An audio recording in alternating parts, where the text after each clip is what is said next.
मंगल मैत्री स्टूडेंट्स, हमारा पाठ चल रहा है सुदामा चरित।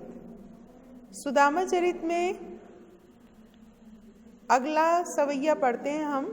वैसोई राज समाज वने गज, बाजी घने मन संभ्रम छायो, कैंधो परियो कहु मारग भूली, की फरी के मैं अब द्वार का आयो, भोन बिलोकी में को मन लोचत, अब सोचत ही सब गांव मझायो, पूछत पाड़े फिरे सब सो पर, झोपड़ी को कहू खोज न पायो।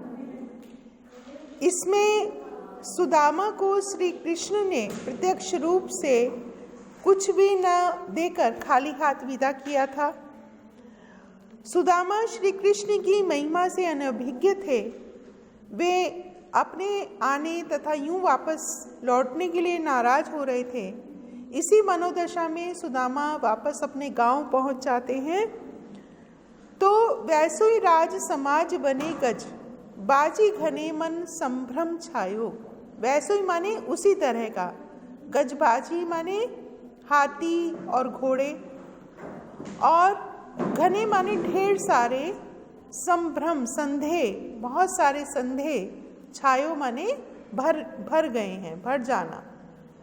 तो जब द्वारका से खाली हाथ वापस लौटे सुदामा, तो उनकी जो संदेह की स्थिति थी वो उसमें पड़ गए। उनके मन में बहुत सारा संदेह आ गया और वो सोचने लगे कि गांव में जिस स्थान पर उनकी झोपड़ी थी, उस जगह पर द्वारका जैसा ही सुंदर राजमहल सुशोभित हो रहा था।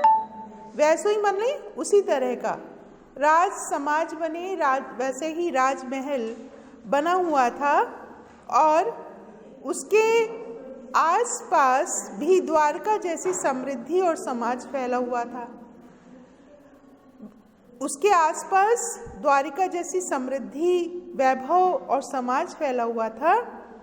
कैंधो परियो कहूँ मार्ग भूली, उन्होंने सोचा कि कहीं मैं रास्ता भटक करके यहाँ तो नहीं आ गया, कहीं ऐसा तो नहीं है मैं अपना रास्ता भूलकर वापस द्वारका पहुँच गया, श्री कृष्ण के महल में आ गया हूँ। ऐसा उनके मन में बार बार आ रहा था। वैसे ही राज समाज बने गज, बाजी घने मन संभ्रम छायो। उस समय द्वारका जैसा ही जो सुंदर राजमहल थे वो सुशोभित हो रहे थे। उनके आसपास भी द्वारका जैसी समृद्धि और समाज फैला हुआ था और महल के आसपास पर्याप्त मात्रा में हाथी, घोड़े महल की सुंदरता बढ़ा रहे थे। सब कुछ द्वारका जैसा ही देख करके, मार्ग मतलब मार्ग, कहीं मैं मार्ग तो नहीं भूल गया। वो कह रहे हैं कि कहीं मैं मार्ग तो नहीं भूल गया, और ऐसा लग रहा है उन्हें कि सब कुछ द्वारका जैसा ही उनके मन में शंका प्रबल होती जा रही थी। भोन बिलोकी को मन लोचत, भोन माने भवन, भोन से मतलब है भवन या महल, और बिलोकी बे माने देखने के लिए।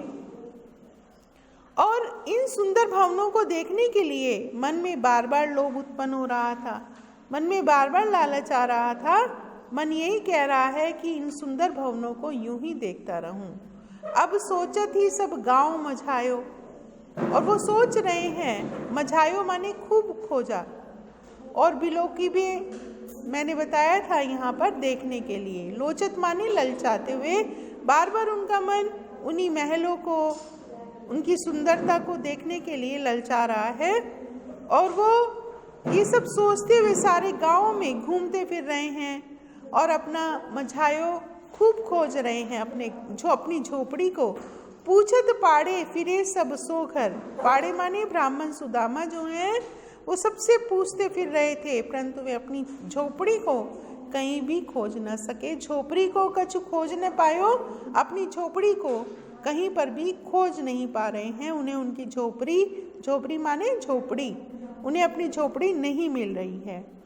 तो एक बार फिर समझ लेते हैं कि जब द्वारिका से खाली हाथ वापस लौटते हैं सुदामा, तो उनके मन में बहुत संदेह की स्थिति बनी हुई है और वो उस स्थिति में पड़ जाते हैं संदेह की, कि गांव में जिस स्थान पर उनकी झोपड़ी थी उस जगह पर द्वारिका जैसा ही सुंदर राजमहल सुशोभित हो रहा था और उनके आसपास भी द्वारिका जैसी समृद्धि और समाज फैला हुआ था।